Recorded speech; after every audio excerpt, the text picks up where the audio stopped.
Subscribe to the William Pace Show YouTube channel. Be sure to click the bell and give us the thumbs up. Thank you.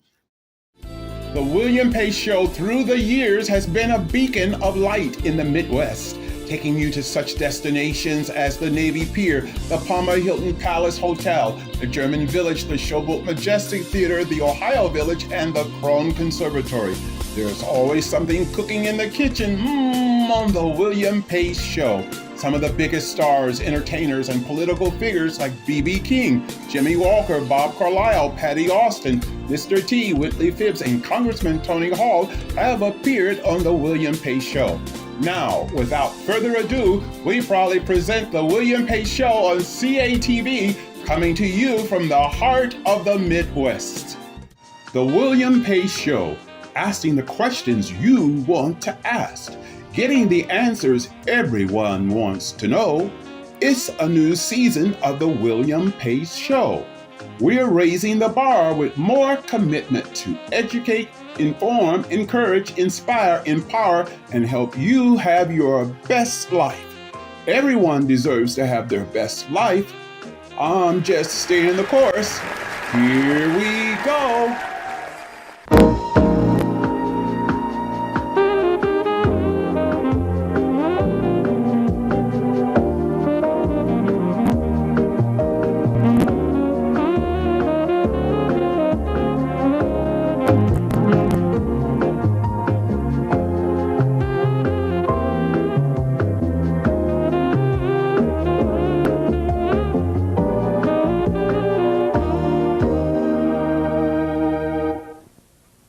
Good evening, I'm William Pace. Thanks so much for joining us tonight.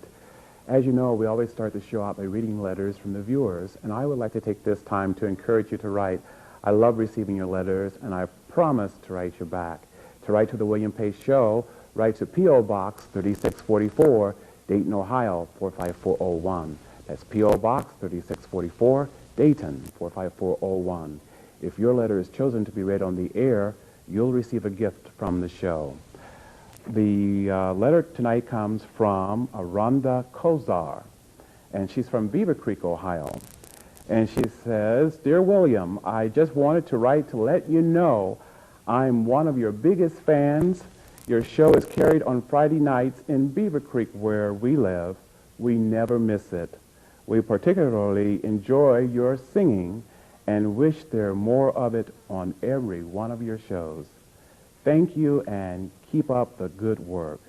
Well, thank you very much, Rhonda, for writing. And we're going to send you a box of Esther Price candy. Coming up next, conversation with Brianna Biddle from the Metropolitan Community Church. Stay with us.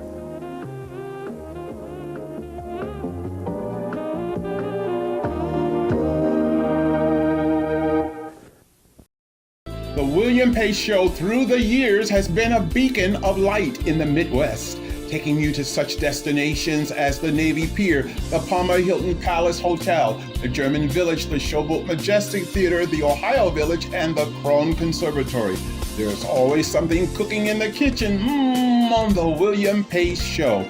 Some of the biggest stars, entertainers, and political figures like B.B. King, Jimmy Walker, Bob Carlisle, Patti Austin, Mr. T, Whitley Phibbs, and Congressman Tony Hall have appeared on the William Pace Show. Now, without further ado, we proudly present the William Pace Show on CATV, coming to you from the heart of the Midwest. Subscribe to the William Pace Show YouTube channel. Be sure to click the bell and give us the thumbs up. Thank you.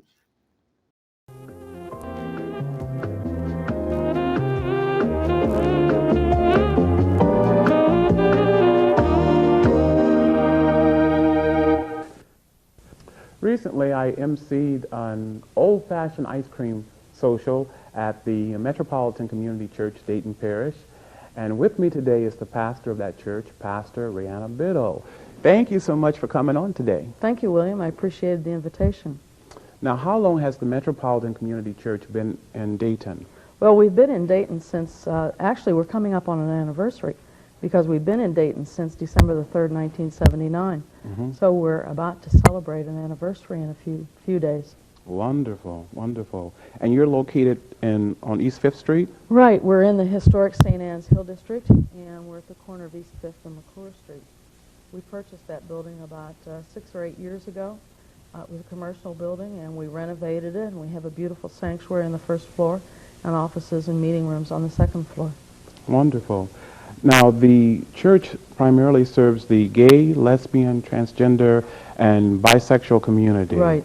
Now, does that mean, like, if you're not in that category, you can't attend? Absolutely not. We don't discriminate against anyone. We have straight families who attend church. We have children who don't know what their sexuality is yet who attend our church. And unlike many of the Christian churches of today, we don't say that somebody isn't welcome because of their sexuality.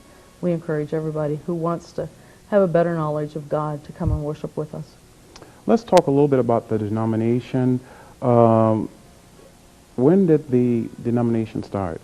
The denomination began, I think it was about 27 years ago, in Southern California. Our founder, who is Reverend Elder Troy Perry, founded the organization, and he was a former minister from a Pentecostal denomination, and after his sexuality became an issue in the church and he was asked to leave, he suffered for quite a while because of that separation with the church, and even in fact attempted suicide. But after a few years, he came to realize that God loved him as much as God loves anyone, and he met together with a few friends of his, actually 12 in fact, like Jesus' disciples. He met together with 12 for the first worship service, which was celebrated in his living room. Tell me a little bit about some of the services that you provide for the community. Well, at our church, we have 2 worship services a Sunday. We have our regular worship celebration Sunday morning at 10:30, and then in the evening hours at 5:30 we have special worship services each week. We also serve the community with Bible studies during the week, and from time to time we have workshops like on grief issues or things like that, relationship building, and we have social events like the ice cream social that you hosted for us. That was a lot of fun. We now, also will that sometimes be, go ahead. Will that be a current regular event? I'm hoping so. It was such a wonderful event, and it was a lot of fun. We had a lot of people present, and it turned out to be a fundraiser, and I'm hoping that it's an annual thing. We did it in September this year, but I think August would be better when it's really warm. But it was a wonderful time. I understand that Commissioner Dean Lovelace was there. Yes, I was thrilled that he came, and he was invited, and I didn't know for sure whether he'd be able to attend or not, but he did come, and I was delighted to have him there, and he welcomed everybody on behalf of the city. It was nice. Now, I want to ask if things are getting better for the gay and lesbian community. Are they better today, say, than 10 years ago? In some ways, I think yes. One of the things I think is that we feel better about ourselves. But I think that gay and lesbian and bisexual and transgender people are still suffering a lot of discrimination in the lines of civil liberties and in the job scene sometimes. And certainly there is still a lot of pain that is caused by families and churches that won't accept gay and lesbian people. So it still is a struggle that we're going through. But I'm hoping that things will begin to change. Do you think that one day that gays and lesbians will be able to be officially married, legally married? I believe so. I'm not sure that it'll happen in our lifetime, William, but yes, I believe that it will be a possibility in this country. It is in other countries. Denmark, I believe, and I think there's at least one other Scandinavian country. But I think that it will be true even in the United States at some point. I just don't know whether I'll live to see that time. You know, there's still a lot of homophobia about the lifestyle, and you know, it's interesting to note that being gay is as old as time, you know, but it's so new as this very second. And what do you think it's going to take to bring about an acceptance of the lifestyle? Well, I think probably the chief thing is for people, especially for Christians, to open up their hearts to God and to the leading of the Holy Spirit, and a more careful and honest reading of the Scriptures, I think, will reveal to most people that we are not the abomination that so many people have called us. And I think as the churches begin to accept us, inevitably the rest of society will come that way too. When people begin to see us as genuine human beings and not the perverts that they think that we are, and that many of us are in fact sincere Christians, I don't think they can help but accept us as whole people in this country. We're coming up on a new year, and any New Year's goals and resolutions for the church? Well, we just had a goal-setting session a week ago, this past weekend, as a matter of fact, and we decided that with a lot of work in discussion, we came up with a goal or a theme for 1997, and that goal is we are the light of Christ in the world. And everything that we're going to be doing in 1997 is going to be geared around that theme. Our spiritual renewals and sermons and special events will try to carry that theme through for the whole year. I want to talk a little bit about you and how many years you've been the minister there at the church. Well, actually, I've been a minister at the church for, it will be 4 years, I think, this January. I've actually been a member of the church since 1984, though, and it was just a few years ago that the church called me on as pastor or pastoral leader. Our former pastor resigned, and I took the position on an interim basis until they could call a new pastor, and in the meantime, God kind of knocked on my door and reminded me of a call that God had given me back in the 60s. So, praise God, I think I'm here for a while. Wonderful. Did you always have a feeling somewhere along the way over the years that you would be in the ministry? Well, actually, that's a yes and no answer. As a child, I kind of had dreams and aspirations of being a missionary, and I think most Christian boys and girls sort of think about missionary field as being an exotic experience and something really wonderful to look forward to. However, I trained and went to college to become a teacher, and it was while I was a teacher, in fact, in the early 60s, that God called me, literally, to the ministry. I couldn't figure out where and why, though, because I was in a denomination then that, as a woman, I couldn't be a pastor. So I kind of put that on back burner, and God didn't keep nudging me about it, and it was about just about 3.5 years ago that I heard the call again, and in fact, it was almost as if God was saying, it was for a time such as this that I called you then. You know, there are a lot of people probably listening today, viewers. Some may be struggling with their own sexuality. If they wanted to know more about the Metropolitan Community Church and the services, how can they get in contact with you? Well, I'd be glad to give our name and our telephone number and our address here today, but if they don't have it written down, we are in the telephone book, and that's important for them to know. We are located at 1630 East 5th Street, and our telephone number is area code 937, I have trouble remembering that sometimes, 937-228-4031. And the name of our church is Metropolitan Community Church, Dayton Parish, and we're sometimes known as MCC. Wonderful. I want to thank you for coming on the show tonight. You're welcome. I've enjoyed this. And I have a little present for you, a gift certificate to the Mark Pie's China Gate, which is now the Tea Garden restaurant, where they have some of the best Chinese food in town. Thank you so much for coming on. Thank you, William. I really appreciate having me here. Thank you. There's more to come. Stay with us.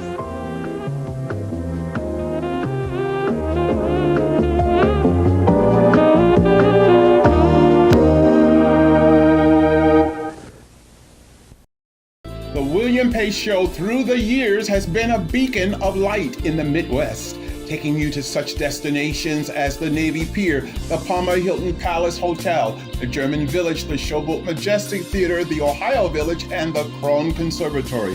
There's always something cooking in the kitchen on the William Pace Show.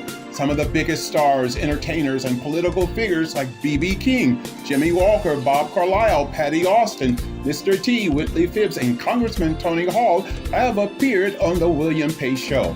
Now, without further ado, we proudly present the William Pace Show on CATV, coming to you from the heart of the Midwest. Subscribe to the William Pace Show YouTube channel. Be sure to click the bell and give us the thumbs up. Thank you.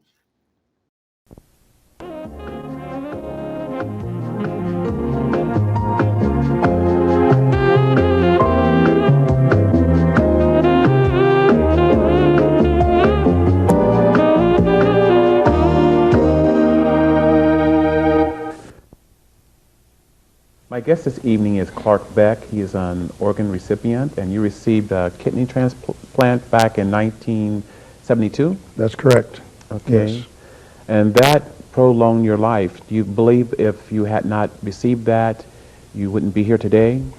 I don't know that I wouldn't be here today, but I certainly have a strong suspicion that I would not be here today. 24 years is a long time. Was the process very difficult? Now, the answer to that is no. It was an operation where you feel no pain during the operation, of course. The recovery was, as many operations are, it had some pain in it, but certainly considering the benefits that I got from it, it was not difficult at all. There's a great need for donors to come forth. And what percentage of people are in need of organ transplants? Well, today there are approximately 50,000 people in this country waiting for organ transplants. And 2,100 new people are added to that list every day. And what percentage is African American? If we talk about kidney transplants, approximately 1/3 of the 33,000 people waiting for kidney transplants are African American, 11,000 plus. Is there a need for more African Americans to come forward to be donors? Yes, there definitely is, William. There's a need for more donors, period.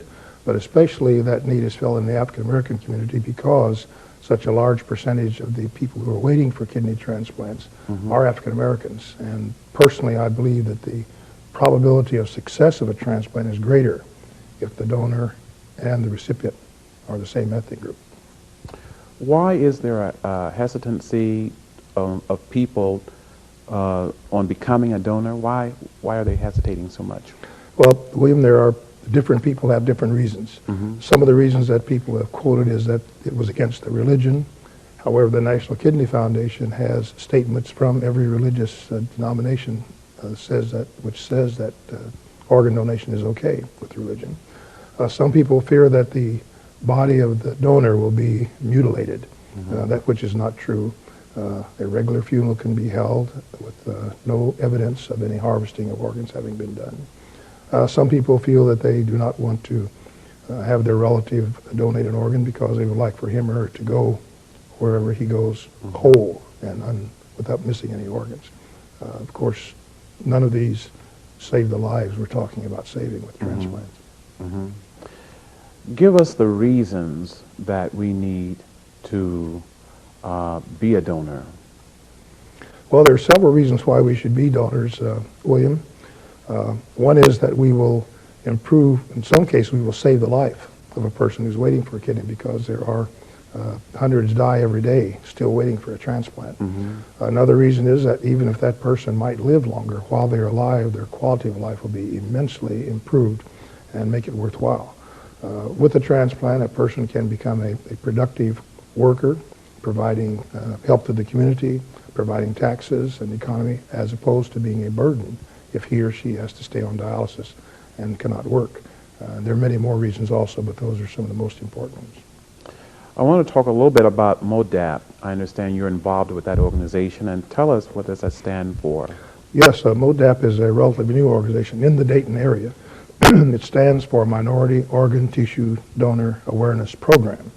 And the members of that particular group are the United Health Services, Life Connection of Ohio, the Lions Eye Bank, the National Kidney Foundation of Ohio, the American Lung Association, and the Miami Valley office of the American Heart Association. So by naming those organizations, you know which organs they're looking for transplantation. What it intends to do and hopes to do is to make the African American community more aware of the need for organ transplants and donations, and to educate them about how it can be done. Is this primarily for the blacks to be involved with this organization, or can anyone of any race be involved with it? Oh, anyone can be involved. We are concentrating because the need is so great in the African American community, however.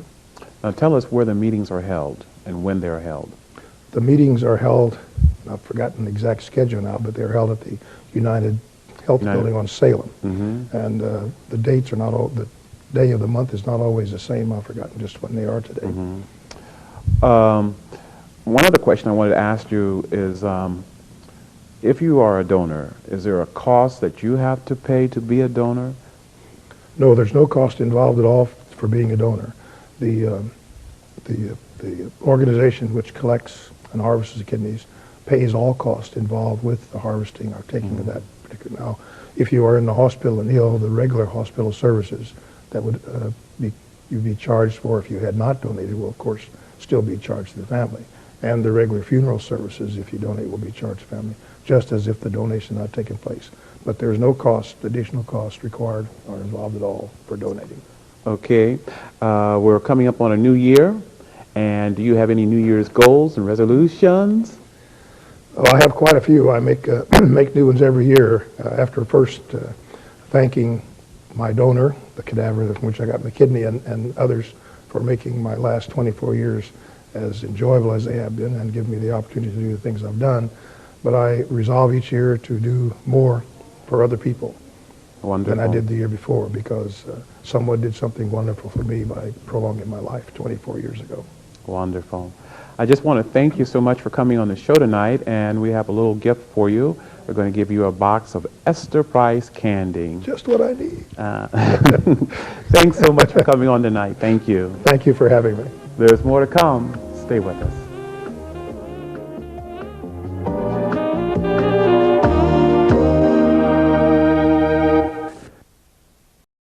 The William Pace Show through the years has been a beacon of light in the Midwest, taking you to such destinations as the Navy Pier, the Palmer Hilton Palace Hotel, the German Village, the Showboat Majestic Theatre, the Ohio Village, and the Krohn Conservatory. There's always something cooking in the kitchen on the William Pace Show.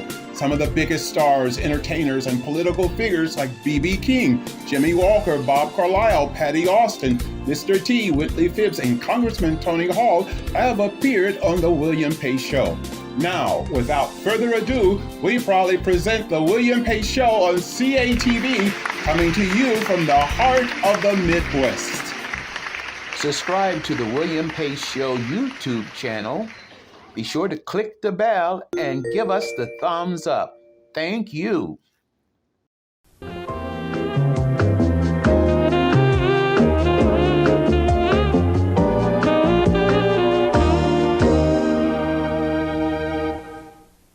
Gotta go, but I'd like to leave you with highlights from a recent concert. Take care. I'll see you next week. Bye-bye. Thank you so much.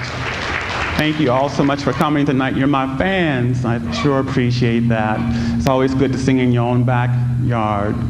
You know, as I travel across the country on my engagements, you know, I'm always so proud to tell people I'm from Dayton, Ohio, the home of aviation and Paul Laurence Dunbar. I always make a point of saying that in the, just before I do my last number on the road. Okay, my next number here.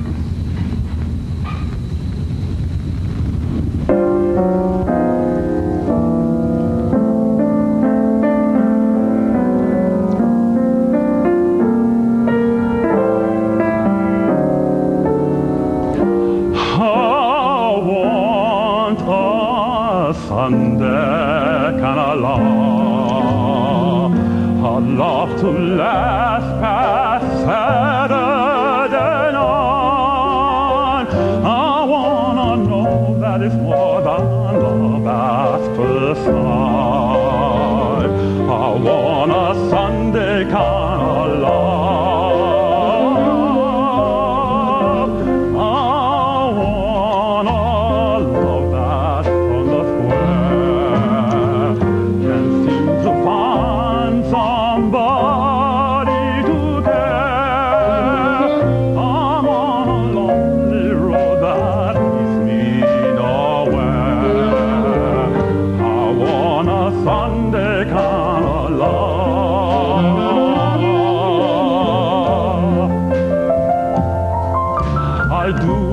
Sunday dreaming and all my Sunday scheming, every minute, every hour, every day.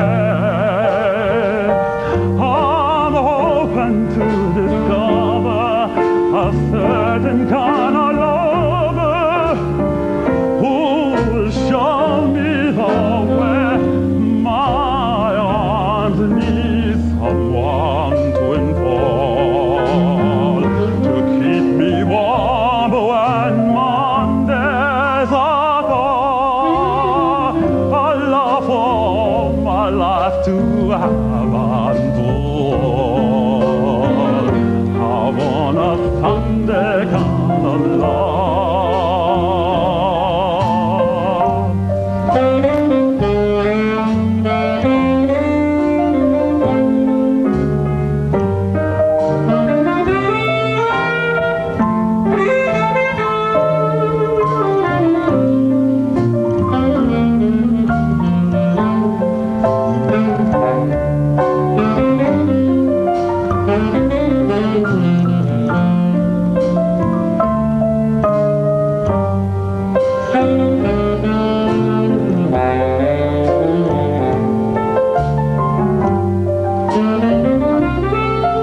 certain kind of lover who will show me the way. My arms need someone to enfold, to keep me warm when Mondays are cold.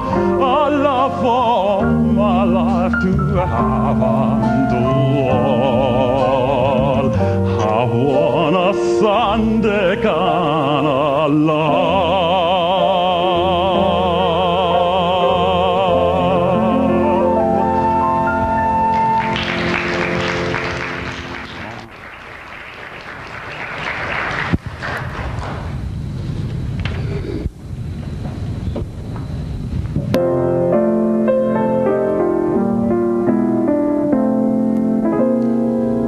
Wildcat Kelly, looking mighty pale, was standing by the sheriff's side. And when the sheriff said, I'm sending you to jail, Wildcat raised his head and cried, oh, give me land, lots of land under starry skies above.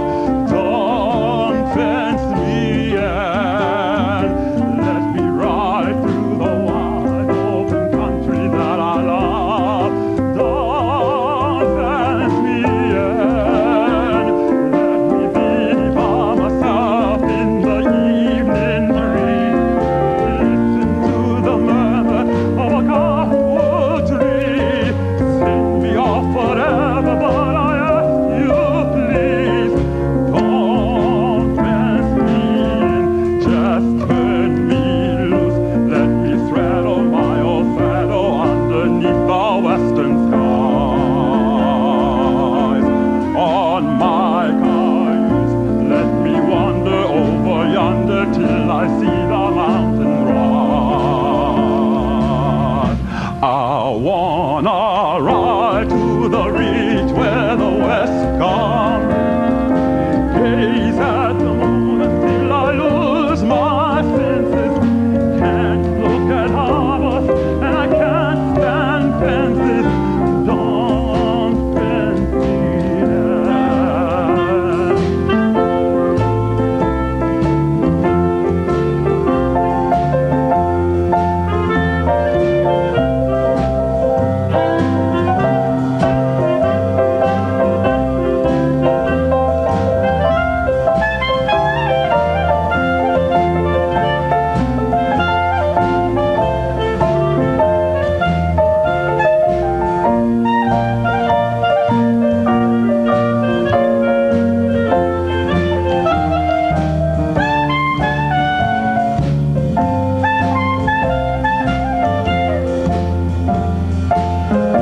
Let me straddle my old saddle underneath the western skies.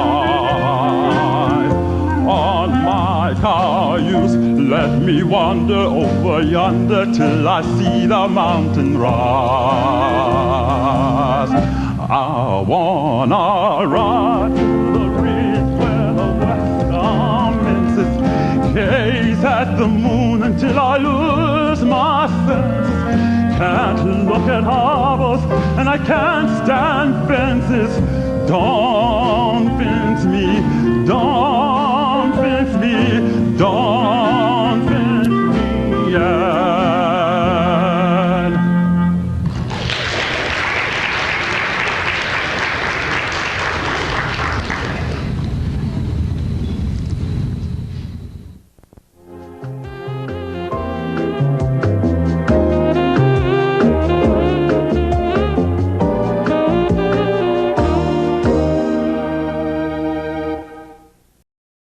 The William Pace Show through the years has been a beacon of light in the Midwest, taking you to such destinations as the Navy Pier, the Palmer Hilton Palace Hotel, the German Village, the Showboat Majestic Theatre, the Ohio Village, and the Krohn Conservatory. There's always something cooking in the kitchen on the William Pace Show. Some of the biggest stars, entertainers, and political figures like B.B. King, Jimmy Walker, Bob Carlisle, Patti Austin, Mr. T, Whitley Phibbs, and Congressman Tony Hall have appeared on The William Pace Show. Now, without further ado, we proudly present The William Pace Show on CATV, coming to you from the heart of the Midwest.